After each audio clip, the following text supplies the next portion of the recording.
आलोक शर्मा जी, जिस तरीके से मेहुल चौकसी का केस सामने आया और जैसा लगता है कि शायद उसका प्रत्यर्पण हो जाए, आपको नहीं लगता मोदी जी ने जो वादा किया था कि भगोड़ों को वापस लाया जाएगा, उसको पूरा करने की दिशा में एक कदम आगे बढ़ गए हैं?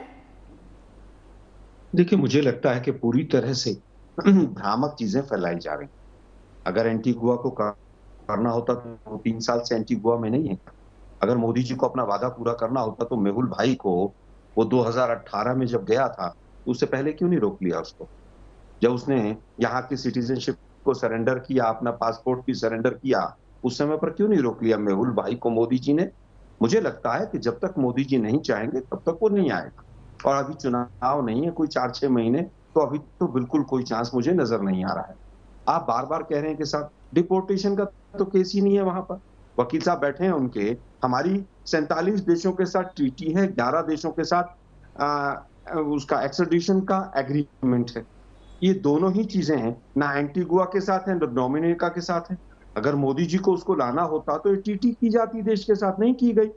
मुझे लगता है अभी भी जो वहां पर 8 अधिकारी गए हुए हैं एक हवाई जहाज लेकर, ऐसा तो नहीं कि वो 30 लाख रुपए पर डे टैक्स पेयर्स का पैसा वेस्ट कर रहे हैं वहां पर बैठकर। वकील साहब बेहतर बता सकते हैं, उनके वकील हैं। मैं पॉलिटिकल एंगल से कह सकता हूं, अगर मोदी जी को वादा पूरा करना होता तो यही मेहुल भाई के खिलाफ 7 मई 2015 को पीएमओ में कंप्लेंट गई थी। क्यों नहीं एक्शन हुआ? 20/7/2016 को फिर गई कंप्लेंट, 29/7/2016 को एमईए में कंप्लेंट गई और उसके बाद सारी प्रक्रिया पूरी होती है और उसके बाद वो बाहर चला जाता है छोड़ के।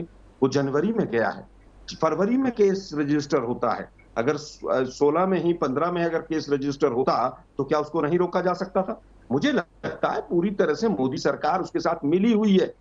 मिली भगत के साथ बड़े-बड़े लोगों ने रास्ता बताया है कि वहां उस देश में जाओ और उसके बाद आप वहां पर रहो और ये कानूनी कार्रवाई करो।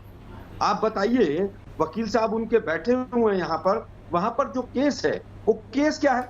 आपने कहा हाई कोर्ट में नहीं है साहब, डोमिनिका के सुप्रीम कोर्ट में है, पहली चीज।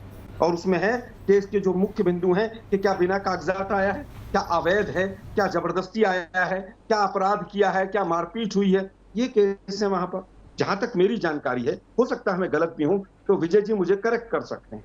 क्या वहां पर एक्स्ट्राडिशन का कोई केस है? अभी तो वहां पर हेबस कॉर्प्स का केस चल रहा है। लेकिन दुर्भाग्य ये है कि ये सरकार पूरी तरह से, चाहे वो विजय माल्या का केस हो, सीबीआई से लुकआउट नोटिस को उठवाने का केस हो, ये पूरी तरह से मिली हुई है। दाऊद के परिवार के लोग हिंदुस्तान में आते हैं मोदी जी के प्रधानमंत्री बनने के बाद, अपनी प्रॉपर्टियां बेचते हैं और वापस चले जाते हैं बॉम्बे से। लेकिन इस सरकार हाथ पर हाथ रख के बैठी रहती है। ठीक है।